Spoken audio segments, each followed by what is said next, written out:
Pada tahun 1468 sampai 1478, kerajaan Majapahit dipimpin oleh seorang raja yang bernama Kertabumi. Pada saat itu, beliau mengangkat kedua kakak beradik yaitu Ki Gede Panengger dan Palanggati. Ki Gede Panengger diberi tugas menjaga gedung pusaka, dan Palanggati diberi tugas menjadi juru pertamanan. Dalam menjalankan titasan Prabu kedua, beliau sangat berhati-hati, taat, disiplin, penuh rasa tanggung jawab, dan bekerja sama dengan. Dikala Ki Gede Panengger menjaga gedung pusaka, Palanggati membantunya. Begitu pula sebaliknya, dikala Palanggati bekerja di pertamanan, Ki Gede Panengger juga membantunya. Walaupun sudah ekstra hati-hati, manusia memang tidak luput dari kesalahan. Pada malam yang sunyi, diiringi hujan gerimis, gedung pusaka dijebol oleh si Duratmuka. Duratmuka berhasil masuk dengan membawa kedua pusaka sakti kerajaan Majapahit. Jebolnya gudang pusaka pun dilaporkan kepada Sang Prabu. Sang Prabu pun marah dan langsung mengumpulkan semua anggotanya untuk membahas hilangnya kedua pusaka tersebut. Dalam pesawanan agung, semua anggota praja sepakat dan memutuskan memberi tugas berat kepada Ki Gede Panengger dan Palanggati untuk mengambil kedua pusaka dan menangkap si Daratmuka, baik hidup maupun mati. Dan harus dilakukan selama 44 hari. Apabila mereka tidak berhasil, mereka akan dihukum mati.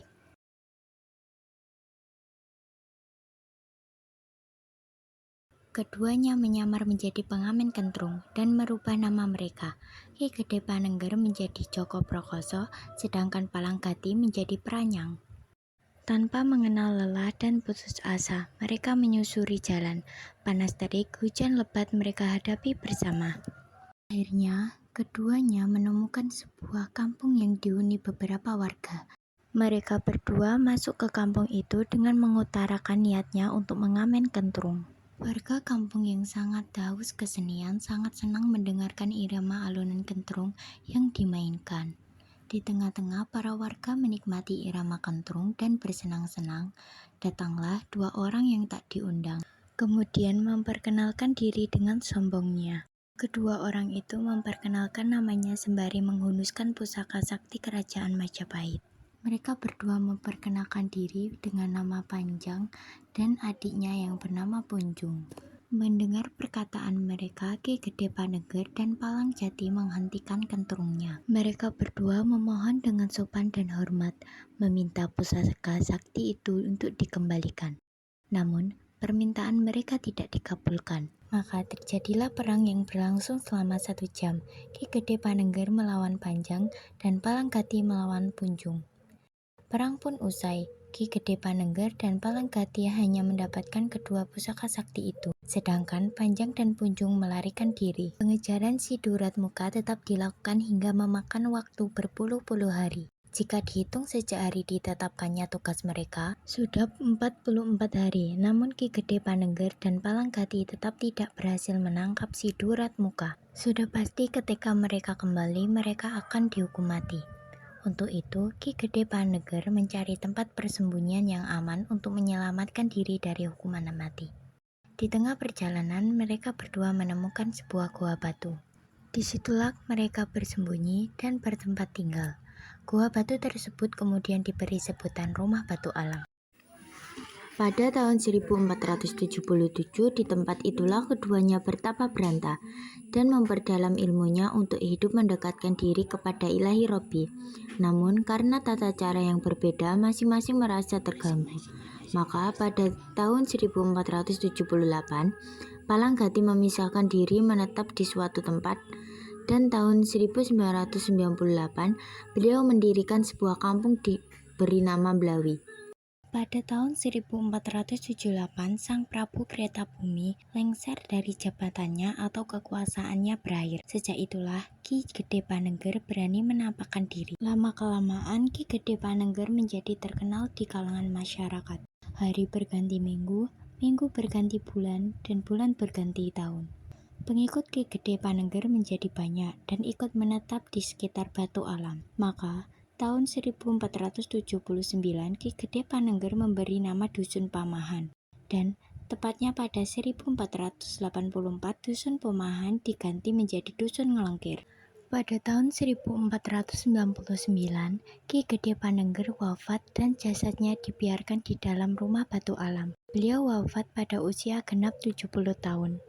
Selanjutnya, pada tahun 1521 di kota Tebu Ireng, berdirilah Balai Ketemanggungan yang dihuni oleh seorang tumenggung yang bernama Pawiro Leko. Beliau sudah memeluk agama Islam. Beliau seorang alim yang gagah perkasa dan juga berwajah rupawan, hingga Putri Kedatan sang Adipati Kediri jatuh kasmaran kepadanya.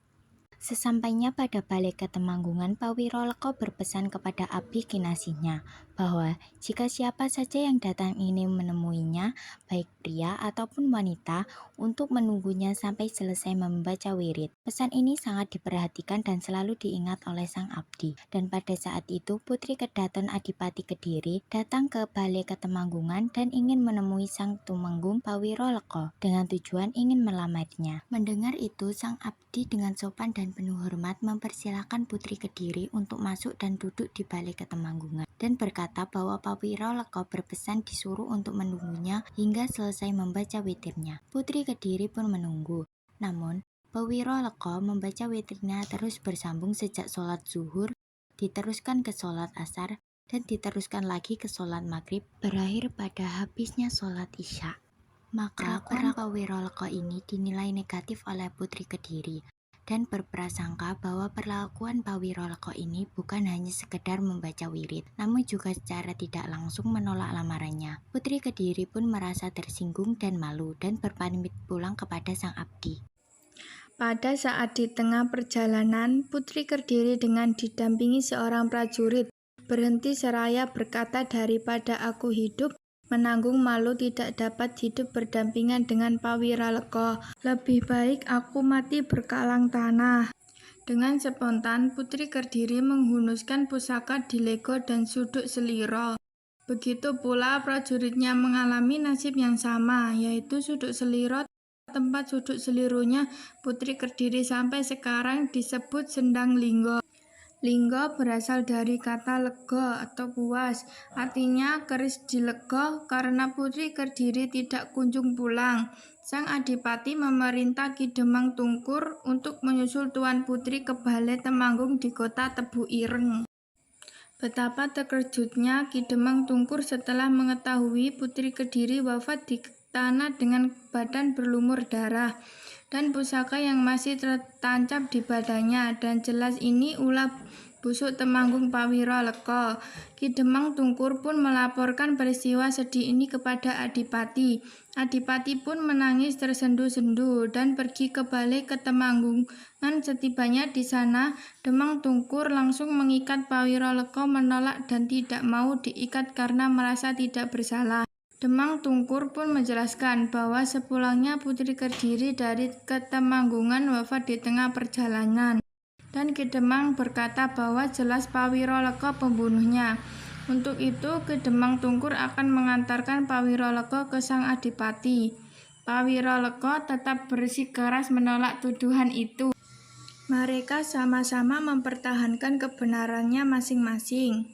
Suasana di Balai Ketemanggungan semakin panas dan terjadilah peperangan yang dahsyat. Balai Ketemanggungan pun hancur lebur. Pawiro Leko selamat dari peperangan dan lari menyelamatkan diri masuk ke hutan belantara untuk mencari tempat persembunyiannya. Disitulah Pawiro Leko menemukan Dusun Lengkir. Kedatangan beliau disambut baik oleh penduduk Lengkir. Setelah Pawiro Leko mengatakan maksud dan tujuannya, Pawiro Leko dipersilahkan bersembunyi di rumah Batu Alam. Disitulah Pawiro Leko menjumpai kerangka dua manusia. Pawiro Leko kemudian minta penjelasan kepada penduduk tentang kedua kerangka manusia tersebut. Penduduk berkata bahwa kerangka itu adalah Ki Gede Panengger dan seorang cantriknya atau pembantunya. Beliau adalah pendiri kampung ini. Pawiro Leko kagum akan Ki Gede Panengger.